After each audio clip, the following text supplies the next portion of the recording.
to Talk to Girls at Parties is a 2017 science fiction romantic comedy film directed by Jon Cameron Mitchell, starring Ellie Fanning, Alex Sharp, Matt Lucas, and Nicole Kidman. Oi, oi, oi!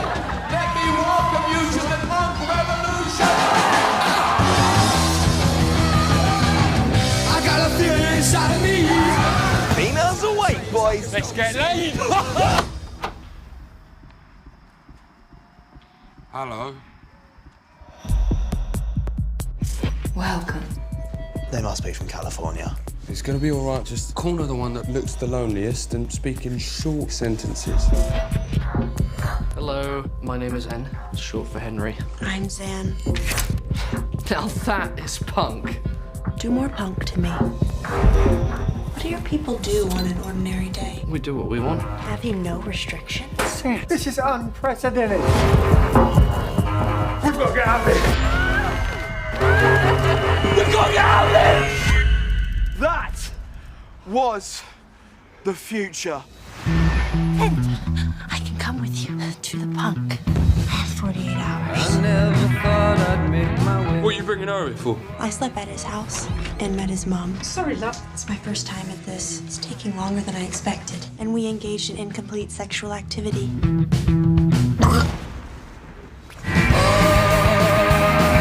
Ready to come home yet? She's not normal. None of them are. I bet they participate in some bizarre sex rituals. No, How do you know that? I just don't see it happening. You have less than 24 hours to rectify the situation. You're in extreme danger. We have to leave now. I feel alive. I feel open. Sam needs hope. We'll need backup. You think you can just swallow us up? Rise up, my children! We may have cocked this planet up royally, but at least we're alive. We like to eat, we like to dance, we like to fall in love. And we try and fix what our parents screwed up. Are you lot with me?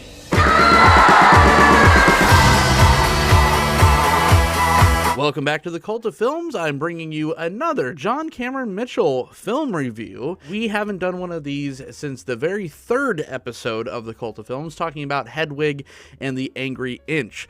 I love talking about Jon Cameron Mitchell. I love watching his films. I think he's a very underrated cult filmmaker. And I don't even know if I could quantify this as a cult film, because I feel like no one saw this film, no one talked about it, even with some big stars and being a Neil Gaiman adaptation. Now, let's not get too ahead of ourselves. This is an 18-page short story adaptation, which is a quick read. The source material is very different and a micro version of this feature, maybe to the detriment of the film. More on that later. But first off, the film opens up with a squid, inky-like character trying to penetrate a gold green orb. I mean, it's a Jon Cameron Mitchell film, so there's gonna be penetration, and usually right off the bat. But this film feels like a total throwback. This is what Jon Cameron Mitchell does best. It's punk rock, it's avant-garde, it's androgyny. All these things that he's very much known for are in this film. And it has a nice dose of grittiness, graininess to it. It's obviously shot on film. It's set in 1970s, like late 70s punk era, where the Sex Pistols and the Ramones and the Clash have just kind of like exploded onto the scene and just started kind of like signing to new labels. It takes place in a very small neighborhood in England, and it's grimy. It's very dirty. It feels very lived in. And juxtapose that with this sci-fi element to it, this movie's gonna be, I think, way too avant-garde for most people, and maybe that's why not a lot of people like watched it. Although it does have a pretty high number on like Rotten Tomatoes, and the critics that did review it tend to like it. Some people said it was a little empty and the messaging kind of beat you over the head. And you know what? As far as the plot goes, it's not gonna like break any ground. It's not anything that you really haven't seen before. But what it is a really competent like coming of age film. It has elements of sci-fi. You have to suspend disbelief. And I mean, some of the aliens are quite comical. Grazing over the plot, I guess it all centers around this trio of young punks in the late 70s in England, led by N, who is played by Alex Sharp, and he does a fine enough job. I think his performance is pretty good.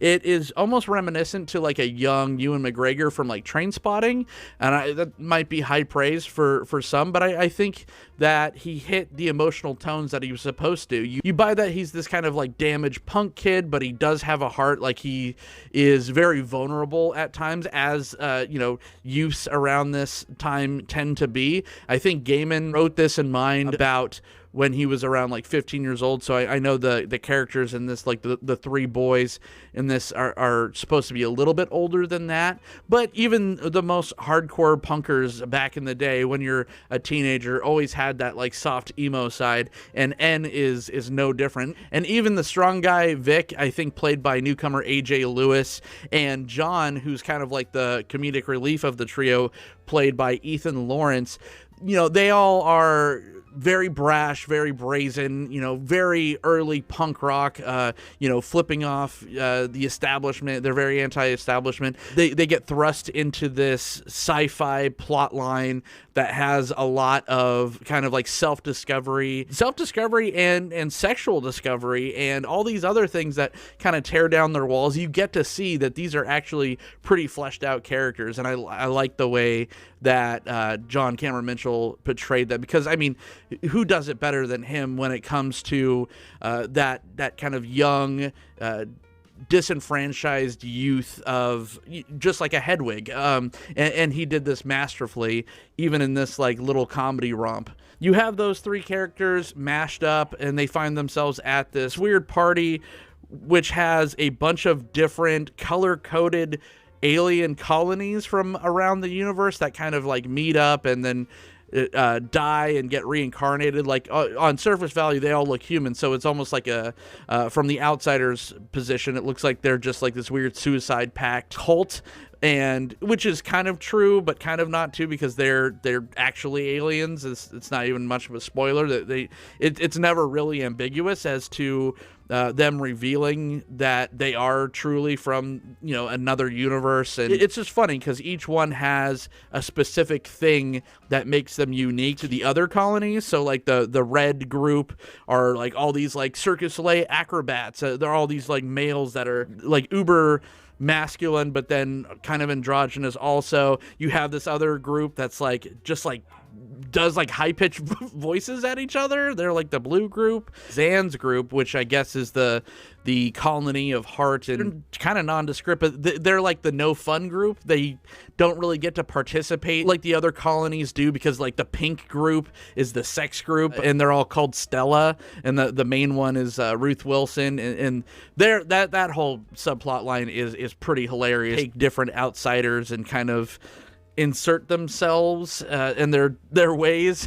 and procreate in very interesting ways that only John Cameron Mitchell could execute as brilliantly as he does. Equal parts terrifying and funny and kind of sexy at the same time. It's a smorgasbord of, if you like this kind of filmmaking or his style, then this is going to have everything that you want. The performances are pretty good, and it's kind of anchored by his and Ellie Fanning's relationship. Ellie Fanning's good for the most part. She's charmingly awkward, kind of the antithesis of her role from like Neon Demon, where she's like cold, dead-eyed. This one, she kind of starts out that way, but then like through this like discovery and breaking out of her shell because of N, she kind of decide, you get to see like layers pulled back and her really kind of like let her hair down and break loose. With most JCM films, this thing is packed to the gills with wonderful music as well as original music that he wrote. There's a scene where Ellie Fanning and Alex Sharp's character are literally up singing in a punk rock show, and that's all those lyrics and everything, that's all written by John Cameron Mitchell, and that's just a really cool scene. This movie is a bit more stylized than most of his films. Hedwig is very stylized, but this film in particular just had a lot more, like green screen and CGI, and it looked great. Nothing looked chintzy or anything, and this thing didn't have a budget really at all, and they totally spent every penny correctly. This thing only made $382,000 in the box office, and that's a disappointment. It debuted at Cannes, but it didn't really do anything. It's got distribution through A24, which is one of my favorite distribution houses, but I mean, really, if you go online or you try to look it up at all, there's little to no one talking about this film. And I definitely think if you are a fan of John Cameron Mitchell, if you like coming-of-age films in the vein of like Adventureland or even like a Superbad, it has that type of comedy mixed with heart. And the only thing that I could say that didn't work for me is it's a Neil Gaiman adaptation that was 18 pages long, and so they took that little morsel of story and expanded it to a 100-minute runtime. So it does kind of feel bloated at times because there just wasn't enough to draw it out to make it a feature, but they did it anyways, and for the most part it succeeded. A lot of people are going to say that some of the elements of the different the alien colonies are going to come off as absolutely ridiculous, and some of it kind of is. I thought it was pretty funny. You get a real like Zoltan vibe, like from Dude, Where's My Car with some of these, and I don't know, that's probably on purpose. It's supposed to be kind of a parody of those type of deals. So